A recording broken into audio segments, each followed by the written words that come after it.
दो मित्र थे, एक वणिक थे और दूसरे अन्य जाति के। वणिक कुछ रईस थे, उनके पास पैसे थे, दूसरे कुछ गरीब। उन दोनों ही ने ही कलकत्ता जाकर काम करने की सोची।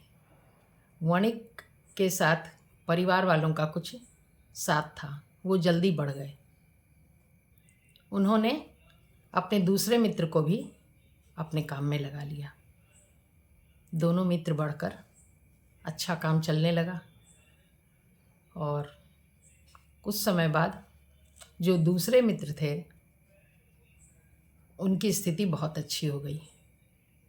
वो बम्बई जाकर होजियरी का कारखाना खोलकर रहने लगे।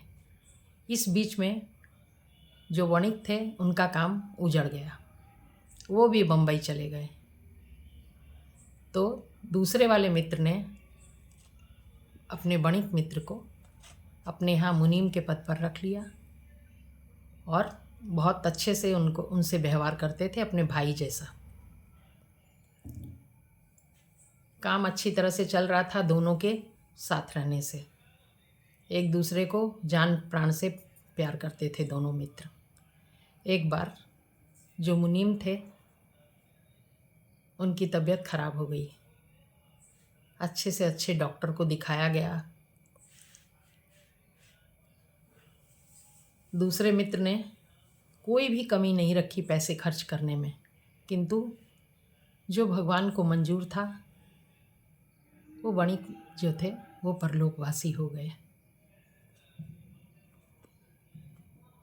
सब उनका काम करने के बाद जब 13वें दिन सारे लोग जुटे, उस समय ये दूसरे वाले मित्र भी उनकी 13वीं में गए थे।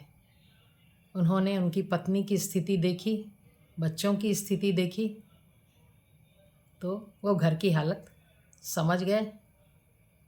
और मित्र के जाने के बाद क्या पोजीशन होगी ये तो हर कोई समझ सकता है। जब सारे लोग चले गए तो उन दूसरे वाले मित्र ने अपने मित्र की पत्नी से और बच्चों से कहा कि आप लोग बिल्कुल भी चिंता न कीजिएगा, मैं अपने मित्र के ही उसमें हूँ। मुझे जड़ से उन्होंने ही उठाया था। मेरी आज जो स्थिति है उसके जिम्मेदार वो ही थे, और अब उनको उनकी तकलीफ़ में मैं उन्हें कैसे नहीं देखूँगा। जब तक परिवार का बड़ा बच्चा धन न कमाने लगे, अच्छी स्थिति में ना आ जाए, तब तक मुनीम जी की तनख्वाह हर महीने लेने के लिए भेज दीजिए, मैं उनको दे दूँगा। और जब भी कभी अधिक रुपए की ज़रूरत पड़े तो कहवा दीजिए, वो रुपए भी आपको प्राप्त हो जाएंगे। जब तक बच्चा नहीं कमाने लगे तब तक मैं बिल्कुल खर्च देता रहूँगा। आप बिना संकोच के मेरे पास खबर भेज दीजिएगा, क्योंकि मैं जो आज हूँ वो उन्हीं की मेहनत से हूँ, उन्हीं के ही प्यार से मैं आज इस स्थिति में हूँ। मैं उनके परिवार की देखभाल ज़रूर करूँगा, अन्यथा बिल्कुल भी भगवान मेरे से नाराज़ हो जाएंगे। इस तरह से उस दूसरे मित्र ने अपने वणिक मित्र के परिवार का ध्यान काफ़ी दिन रखा, जब तक उसके बच्चे लायक नहीं हो गए, जब तक परिवार अच्छी तरह चलने नहीं लग गया।